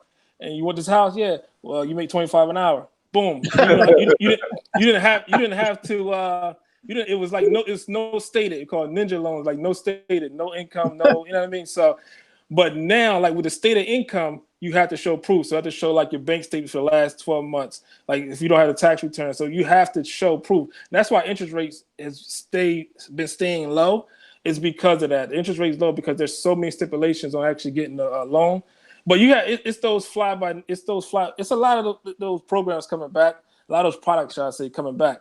And but I don't see it's gonna be a while unless they peel back a whole lot of things because all the big boys is not into it yet. You know, the big boys is constantly getting sued, so they're not really opening it up. They're not buying those loans. You know what I mean? So that's the only thing.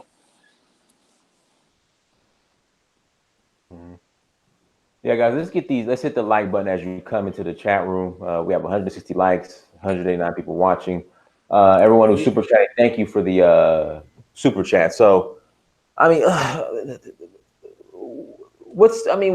so I ask you this, Lucas. So how do you think this is going to end at the end of the day? I know I'm asking you to predict the future with your crystal ball, but I mean, how is this going to end for just Black people in general here in America? Lucas, you there? Hey, Lucas, your mic is muted. Sorry about that. Can you hear me now? Yeah, I hear you now. Yeah. Go ahead. All right, I was trying to share my screen. So what I was trying to share with you is I wanted to show you a snapshot of what's going to happen. And it is a screenshot of New Orleans, Louisiana. I wanted to show you what redlining looked like for New Orleans, Louisiana, all the way up into the 90s. And it shows you just down in the French Quarter area, shows all the wards, 9th Ward, 7th Ward, 3rd Ward, where majority Black populations have lived for centuries. And it will show you that here's the snapshot in all these areas that have been redlined for loans right in New Orleans. And I'm showing you a study that they just recently did this month down in New Orleans that shows you where all the house increases in values are going. And guess what this map simply shows you? Gentrification. Yep. It will literally, over the areas where all the red formerly was, you will now see areas that are green, meaning there's a surplus in terms of surging house values. Yep. That means that Black people in all those areas have been literally displaced. That is systematic. That is like it's down to a level I can systematically displace you by block. Yep. Now I'm trying to share it on camera, so that's what I was trying to do. Let's see, application window. Okay, all right. So can you see it now? Is it big enough? Let me hold on. Hold on 1 second. Yeah, but you got to go ahead and talk, Lucas. Go ahead and talk. Oh, okay, so if you can you see this on my screen? A map. Yeah. This is New Orleans. So you see all that red that you're seeing here? Yeah. Wow. Okay, that's central New Orleans. Look at all that red. Those are red line districts. That's what a red line map. When we talk about redlining, that is what it looks like. All right. So I'm gonna now show you what it looks like when you basically hold on. What it looks like when you have the opposite of it. That same area, you're going to see changes dramatically.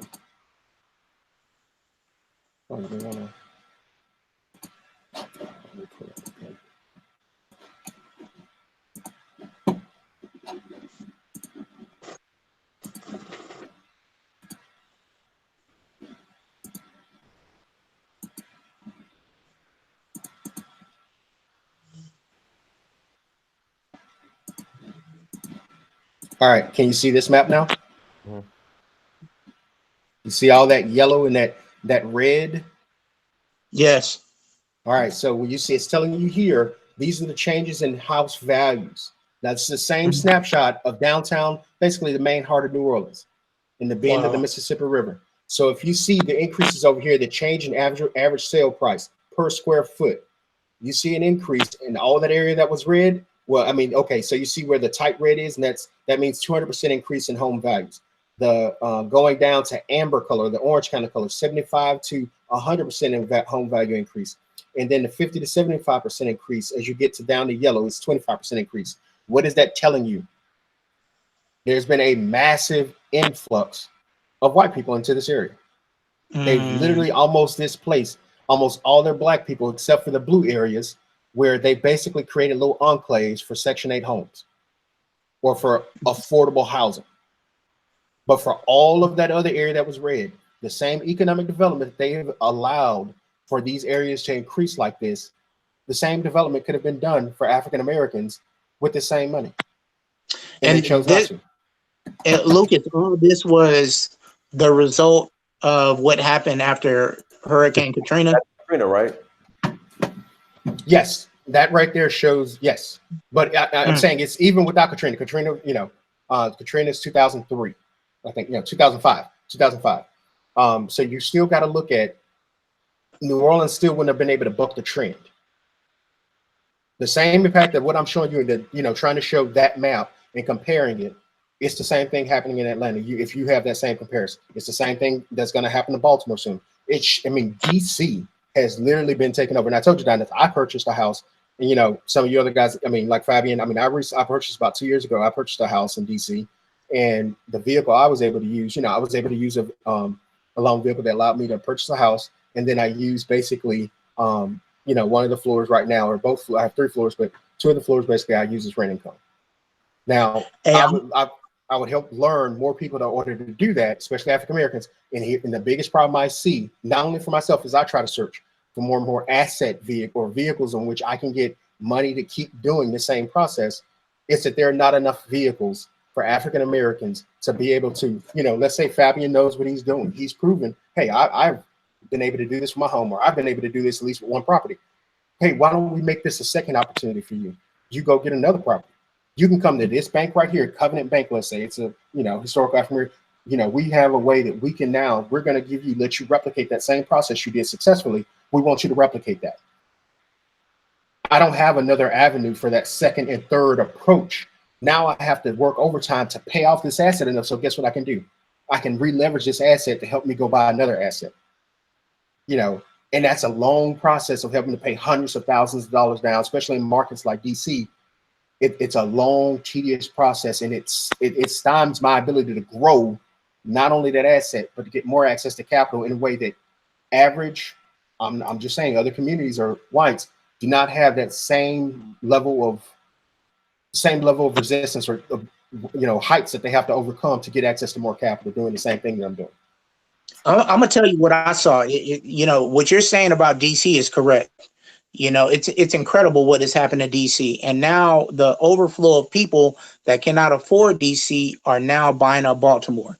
Listen to what I tell you. I know I know one of my business partners is watching. He's like, Fabian, why are you giving up the game? But if it's black people taking advantage of it, I'm gonna give it up. He already know. So in Baltimore, if you have an opportunity to buy. You can still get stuff in Baltimore between $5,000 and $15,000. $5,000 and $15,000. Now I'm talking about brownstones. They're not very big, but some of them, they're narrow and they're long and tall. Normally they have a full basement and 2, 3, or 4 levels above. And I would strongly suggest to any individuals that are under the sound of my voice, don't believe the hype. When everyone talks about how bad Baltimore is, yes, Baltimore has its challenges like most cities that are plagued with poverty and drugs, et cetera, et cetera. But when I was just in Baltimore a few months ago with my crew, all we saw down there were Hispanic construction crews, white construction crews, and Asian construction crews in the hood where drugs is being sold, where people are sitting on a curve, throwing up, going in and renovating those buildings. I had a Caucasian lady that bought a building across the street from the building that I purchased come over to me and my crew and say, "Oh, I wanted to buy your building. I'm so jealous." That's what she said. She said it laughingly, but I know she was telling the truth. And what I told her, I said, you can still buy this place after it's fully renovated and you pay market price. And she said, "Oh, no. I laughed, but my point is, go and take advantage of the opportunity before it is gone. And if you are a black male or female that has influence over a black male, encourage them today. to find the closest trade school and get a trade skill. Carpentry, electrical, which those two together will save you tens of thousands of dollars when you are renovating a property. Carpentry, electrical, plumbing, HVAC. Go learn those four things, or at least two of those four things. Encourage people to go get some skills, because in order to take advantage of this, you need to have skills. Otherwise, you're going to buy a property and then you're going to spend all your money paying contractors, and it won't be as profitable. Just listen to your boy Fabian and do that, please. I would also, adding on to what Fabian is saying, if you're also looking at those properties, two things: always look at, get a chance to talk to city planners about what you look like, what's the economic outlook for your neighborhood, what they're doing in your neighborhood, and as well, what is the zoning? Can you turn this property, some zoning, you got some zoning for single families, you got zoning for commercial use, you got zoning where it allows you to use your house as an apartment, or convert it into an apartment complex or apartment building. Make sure that if it's in your plan, not to just use it as a home, but as some kind of commercial asset, that you find out and make sure that the neighborhood or the house block that you're on can be used as such, so that you can get the commercial applicability that you need to that property, and you gain the investment worth out of that property. That's right. A question for you guys: what do you think about the whole HELOC approach? I've been seeing a ton of people. I got a lot of borrowers right now actually using the HELOC approach, whereas they have like one property. They had like that one property. I'm sorry. I would say, so for anybody who's listening or watching that doesn't know what a HELOC is, that is a home equity line of credit. That means you leverage a property, you leverage the equity that you have in a property that you own to pull cash out to invest in something else. I would say that there's no wrong or right answer to it. For myself, if you can get a home equity line of credit on one property and use it to pay cash for another property and own that second property outright, it's worth it. But if you're just going to kind of use it to buy another property that you're going to have, create more debt on, then I think you need to just be careful. I'm not saying that it's wrong, but you have to be careful, because at the end of the day, you're responsible for those mortgages. And like I said earlier in the dialogue, you think you own the property because you signed a mountain of paperwork, and you feel like you gave your firstborn during closing. But the truth of the matter is, until that property is paid for in total, you don't own it. And if you miss a payment on it or multiple payments on it, it can get foreclosed. That property can and will be taken away from you. So, let's set all the nostalgia aside and let's look at it for what it is. Let's just look at the black and white of it. And the black and white of it is, if you don't own it outright, you don't own it. And Donis, I just make sure I was clear on the question you asked me. Where do I see this going for Black people? That map that I just showed you, where it was gentrified out, that's what's going to happen in the near term. That at least in the major centers where a lot of commercial development has been there for decades, Black people are going to get pushed out. That is now the copied plan in every city across the country. DC, all these areas that have major Black populations, that's what's about to happen. That map of New Orleans I just showed you. The second part, and this is why I promote the idea of aggregating our political power in a state. If we do not, and it remains unabated, that we don't get the government response that we need for programs that are going to help us get more business development, more home ownership development, we're going to end up like Black Brazilians. And I don't know if you guys have a concept of what it's like for Black people down in Brazil. One, they promoted, they promoted heavily all the symptoms that you see currently right now, the forces that are building. You see mass promotion of interracial dating. Not saying that I'm trying to say it's wrong. It got promoted and basically decimated the pure larger Black identifying population from damn near 40-some% to lower than 10%. it has disadvantaged them that they have literally no power, not even in government. I mean, they have almost next to no representation in government. They are being, you know, the males in particular, being heavily targeted by police for things that they don't even do. They're being heavily targeted and scapegoated. They have no home ownership advantage in the country. They own no industry, even industries that heavily influence, even entertainment. They don't even own it. They don't own their hair care businesses. They have no access to loans or major capital. They're the poor, and they are stuck at the poor class because of the positioning they've been placed in. African Americans, we're going to have to carve out some kind of space for ourselves somewhere where we help create the game. And Fabian was saying, well, wherever we can create the game, if that game is, hey, we want to set aside land, literally, if we take over a state and we force enough of that land ownership, or many people move out and they sell cheap, guess what we can do with that land now, or greater portions of it? We can decide what kind of economic development. We can start giving a land away for every male. Let's say every male, you finish high school or you finish certain types of programming with trades, we'll guarantee you, once you get married, we're going to give you a plot of land, and we're going to guarantee you a loan that helps you start up, you know, helps you start your family house. Yes. I mean, America has done this. America has done this. We were left out of it.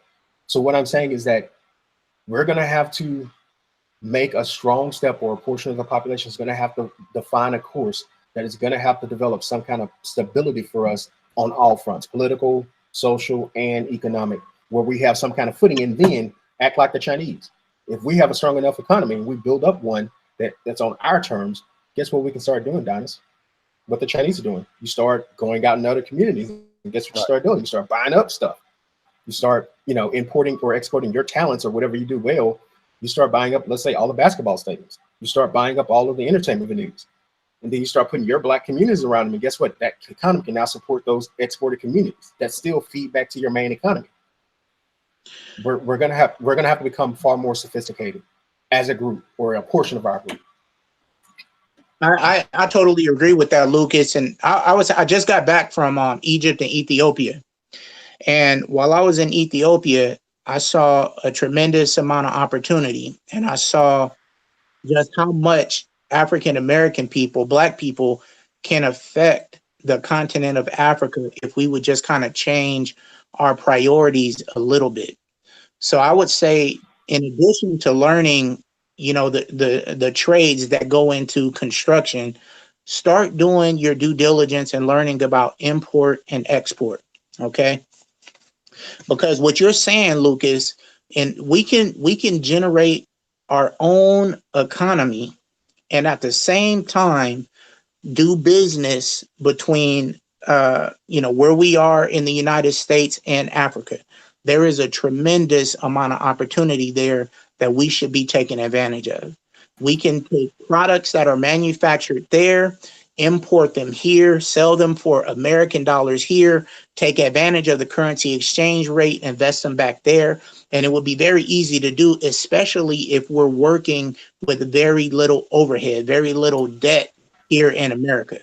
So here's a book that I'm reading right now, that I'm studying, just to let you know that I put my money where my mouth is. This is Import and Export. I don't know if you guys can see it good or not, but these are the things that we should be studying all the time. Less entertainment, you know, less foolishness, less arguing.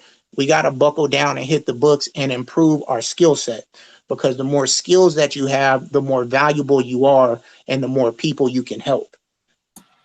I think Dinas and I talked about this, and I was talking about the reason why you want a state like Georgia, because at least you have one deep water port. And based on that, I was telling him that the investment that China in particular is making in across West Africa, Ethiopia, that basically they're going to try to turn Africa into its manufacturing floor because of cheaper labor, and also fewer, you know, constraints for environmental, you know, waste. And basically the railway that's going to go across Africa and that's going to start shipping things out of West Africa going into America, guess what it's going to need? It's going to need an eastern seaboard port.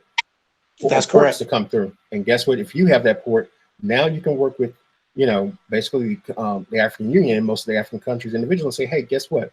We want to control the flow of that into America and turn that into an economy that we can control. We can control the logistical flow of. That means that's tons of industries you get all the data for. in the background. So if you're seeing every day, hey, they're getting all these parts for cars from over here. You're getting all of, you can now start looking at, hey, we're going to start investment in all these areas. We're going to start investing in the businesses that are going to receive these parts. We're going to start making those businesses downstream. Now we're catching and receiving. We know what's coming. We're receiving it and shipping it to ourselves. And we're taking more and more parts of an economy through that international import exporting that's going to grow from Africa. And in particular, Ethiopia. I've been in Ethiopia as well. I know what you were looking at. I mean, Ethiopia, basically, from our perspective, when you're coming from America, it does not have regular grocery stores, or at least they have very, very few. Well, They don't have. That's pretty much all of Africa except for South Africa. I mean, people still get their food fresh from the locals. And you know what? And here's the thing. If I, like we were, I mean, but basically, you know, when you look at that, you look at how many franchises I can bring into the country. I mean, you see KFC trying to do it. You can basically look at your imagination is, and what Fabian's talking about is you see all the potential, because guess what? They don't have any of this stuff. So you think about Minute Marts or small little corner stores, or you think of gas stations, you think of everything, apartments, hotels, and you're starting thinking, okay, how can I take advantage and either create something like this over here and I create that one asset, or I can help bring things that are from America that they might like and I start importing it to this country, or something that they have that Americans will start liking and import it into America. I gain advantage of some kind of stream of that. And Exactly. That's what Fabian is talking about. Yeah. And that's the main reason I'm moving back to Jersey this year, because I'm like, man, I gotta get back to the Atlantic coast, you know what I mean, and get close to the ports. You know, I'm out here in the desert. It's not gonna work. You know what I mean? So yeah, what you guys? How are black? Because I've noticed a lot of black people who are getting pushed out of LA. They're going to Vegas and Phoenix. Like how is it working out? It's not working out, man. I can't. It's ridiculous, man. Here in Phoenix, I mean, and then the ones that are going, especially the Phoenix, all they do is chase white women. Like it's just like the specific ones are in Phoenix. It's like the ones that couldn't make it in LA, they go to Phoenix. It's not just LA. It's mostly Midwest. You know what I'm saying? And they down here, and I mean, it's a lot of good people. Don't get me wrong, but it's you know, you can go pretty much anywhere in the United States basically and find, okay, this is where the black people are at, right? It's not here. You know what I'm saying? Like you can't go somewhere and be like, yo, this is where all the black people is at. This is where all the black people hanging out. This is what a few black stores, restaurants, soul food spot. No, everyone is scattered. You know what I'm saying? So it's just like, it's ridiculous, man. You look at the school systems and it's like, you see some schools 95%, Hispanic.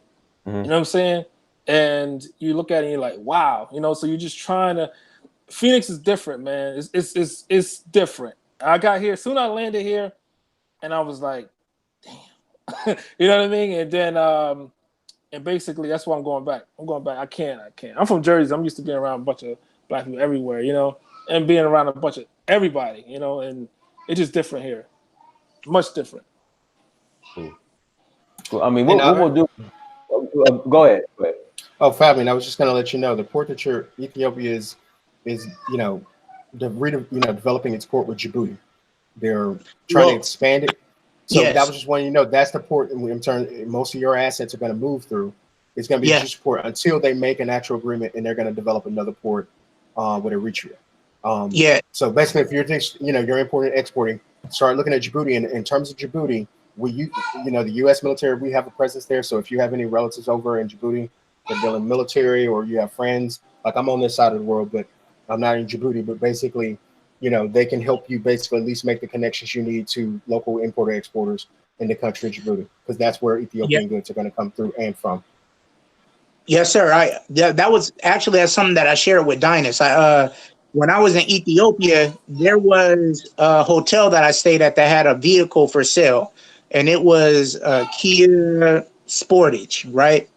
And so the Ethiopian currency is the birr, and it's roughly 26 birr to $1 American.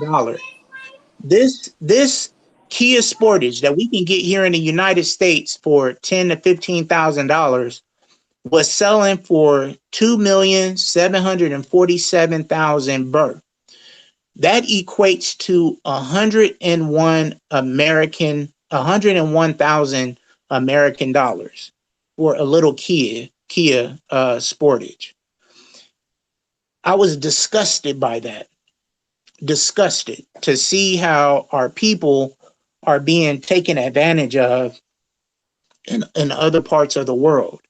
And this is why here in America, we must change our perspective on things, our dialogue, our priorities, because we can affect in a positive way so many people all over the globe if we would just expand our minds. Don't focus on hurting each other. Don't focus on outperforming each other. Just learn about the world. Get out of your bubble, because there's so much that we can do. And what I learned about Ethiopia, the prices are high because they're landlocked. So like you said, Lucas, you either have to go through Djibouti, that's basically where everything comes from. And so the taxes are really, really high coming through Djibouti. Or you have to go through Kenya and then, go through the port in Kenya and then drive into Ethiopia, or somehow try to go through Eritrea. So hopefully with all these trade agreements that's going on in the ECOWAS, that there will be some normalcy established where we can get access to those ports without it being so costly, and be able to get those goods to those people there. The other thing in Ethiopia, what I observed is that all of the heavy equipment was owned by Chinese people. I had an opportunity to go through the Oromo region of Ethiopia, and while traveling through there, I would see front loaders, tractors, heavy equipment that you need for building, for farming, etc. But they were all owned by the Chinese, and that's a big problem. So, for those of you that want to learn, that go and learn import export, start learning how you can get heavy equipment in the United States to West Africa, East Africa, Central Africa, all Africa, because that's what all locations in Africa needs. We need the equipment to be able to build efficiently. So I would also, that what you were saying in the Oromo Valley, basically that's what they were recently fighting over there about. The government was basically pushing Oromos and people that have been living in that area, in that land, off so they can do a longer highway going north. And basically they were pushing them out of that land, and they're giving it to the Chinese for basically and Indians for agricultural development, with the Gulf Arabs, giving it to them for agricultural development. They want the land so they basically can graze cattle. They can make rice. Essentially,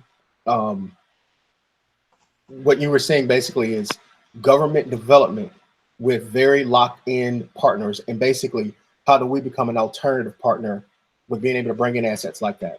That project, especially what you were saying with Chinese, was basically, it was lock in step with a government program. Well, actually a Chinese plan, and then, that they made, and then they bring in all their assets and equipment. And it also, America basically has development projects and names we do over there. And guess what they have a problem with? They can't find many American companies over there. There are very few. So what have the Chinese been doing? The Chinese have been the ones that have been able to, basically the State Department is having to give them the commercial loan, or give them the commercial plans to do the projects that America wants. And that means money for who? More Chinese people. And there are very few Americans over there being able to do it. Correct. You're absolutely correct. Hey, Dinas, have you been to the port or seen the port at Dakar? I have not. The only port that I've seen is Togo. I've seen the Togo port, and I've seen the port in Benin Republic. Those are the only ports I've really actually viewed as far as laid eyes on. Yeah. Go ahead. I'm sorry. I was saying the port in Lagos, it seems like it's just the only issue with Nigeria, again, is the infrastructure. Like, the roads are so bad and convoluted. Like, literally, you will see miles, like literally miles of 18-wheelers, like in queue to head to the port. Like, it's. Come on, Donis. Now, as the Prince of Nigeria, you're not authorized to talk like that about Nigeria. I just gotta be. You gotta go on the roads. I gotta be transparent, but yeah. But even the rose petals. Even that's an opportunity for us, and that's what I'm saying. Yeah, the roads. Yeah. Yes, exactly. You go to a trade school where you learn how to pour concrete and you learn, you do some research and learn how to establish an asphalt company. And then you get your heavy equipment, you get your your freight forwarder's license, you send those goods out there, you purchase the land, you come to your agreements, and you're making roads. You're making them. Literally. It's not yeah. No, You're not. you're right. And guess what? With a lot of the Chinese development, guess what they're not doing? They're not teaching the locals how to keep that up. No, no, they're No, they're not. not. No, not at No, all. they're Not not. at all. It Not at all. literally, That's how they keep the upper hand. That's how they keep the upper hand, by bringing in their own labor. See, the difference with us is that as Black people, we are not these crazed, heartless criminals. At our very best, that's not who we are. We are people who are fair, who are loving, who believe in justice and community, right?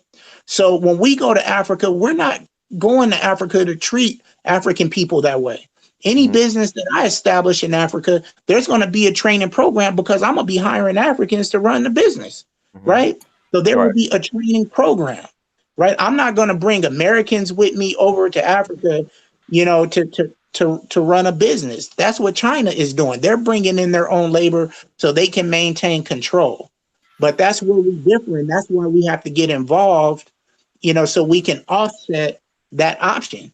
Because right now, what other options do they have? Here in America, we have the opportunity to get all of the education, training, and technological advances that are available. All of them. We need to get that, and then take what we can get here over there and make it better. Yeah, And like then you also, said, I would say this about Nigeria: it's getting better. It's getting better, which is a good thing.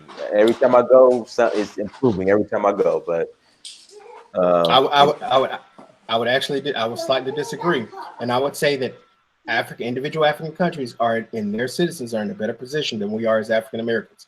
And I know that we like to look at the poverty or no, no, the no, no, po- no. or, I'm saying like oh, it's not you, not better. Dennis. Huh? No, no, I'm no, saying no. I'm not denying that. No, okay, I guess the point I'm leading up to is that they can control the game. right. Remember we talked about laws. They can control if they want the currency to be seashells, they can make the currency seashells, and everybody's got to get seashells to trade. That basically what we talked about last time, Don, is that if they basically controlled every business that comes in there, and an Ethiopian or a Nigerian has to own 51% or greater of that business, or let's say they get a car manufacturing plant, the government uses their investment money to basically invest in 30% of it, and then they make that company give them the other 20% for just as a development interest to come into the country and get favor, and then that company owns the other 49%.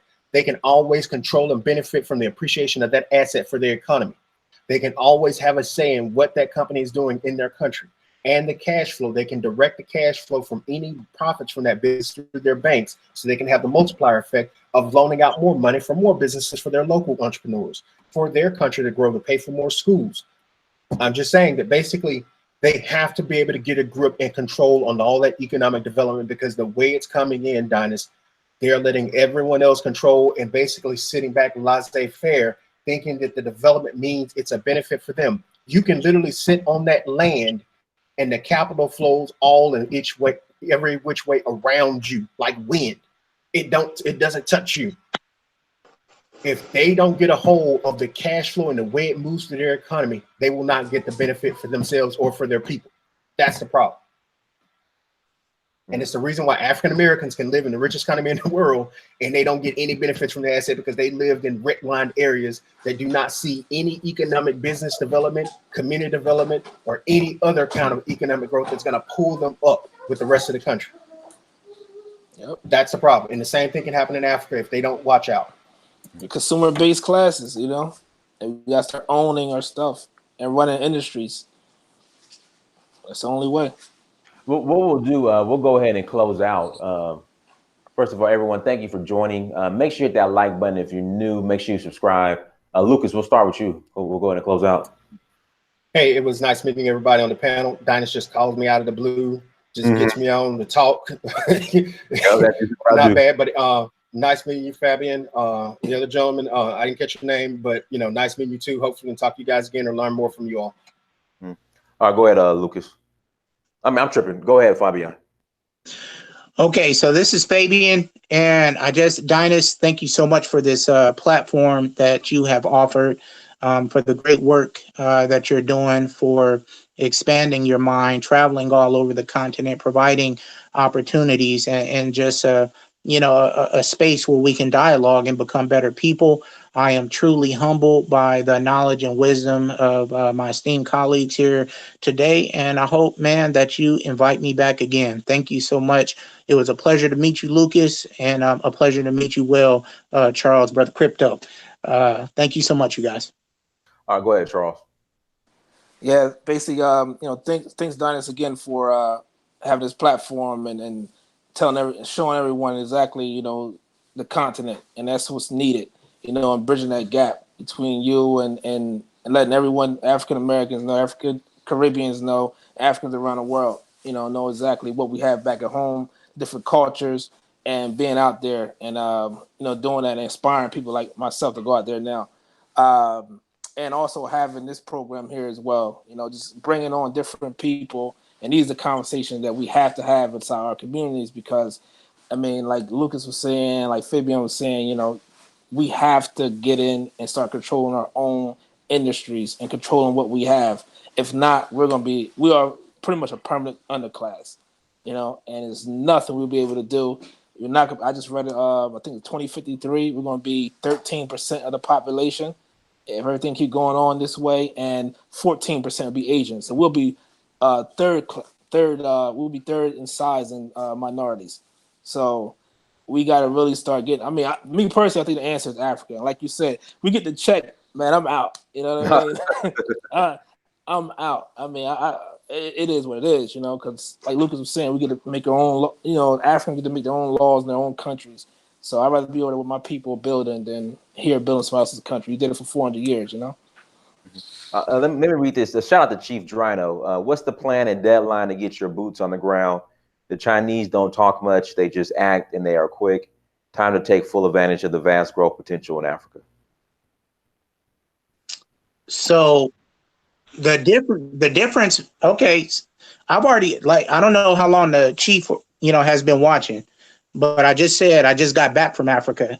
This is my third time traveling. I've been to Senegal, I've been to Morocco, and I just got back from Egypt and Ethiopia earlier this week, or last week.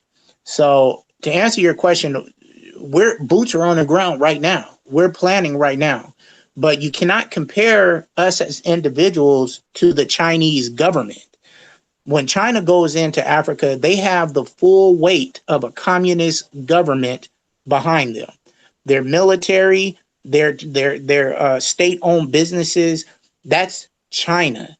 I'm Fabian, right? I don't have the US behind me. Anything that I do in Africa, I'm doing as an individual or maybe with a few other individuals, that we come together and form some type of business. So I would just caution you not to be critical of African American people, because when we come, America as a whole, the United States as a whole is not interested in doing anything good for Africa. African Americans, Black people in America have an interest, doing something good for Africa. So our progress is going to be made at a different pace because we're not a government. All right, we're not financed by a government. I'm paying for what I do from my 9-to-5 job and my real estate investments. All right, not from the U.S. government. So that's what I would say to that. But my boots are already on the ground. I left them there last week. And I'll be there in flip flops in the end of this year. So I'll be there and already looking to put some plans together and see what they need. That's why I wanted to go out there to see exactly what I can bring to the table and put some money behind it. So. All right, y'all. Well, hey, we appreciate everybody who came on. Once again, thank you for joining. Make sure you hit that like button as we exit. Make sure you go to Search for Uhuru on Instagram, Snapchat, Twitter, and Facebook. Like, share, subscribe, share, all that good stuff. Until next time, family, Dynasty Mirror, Search for Uhuru. Peace. Peace.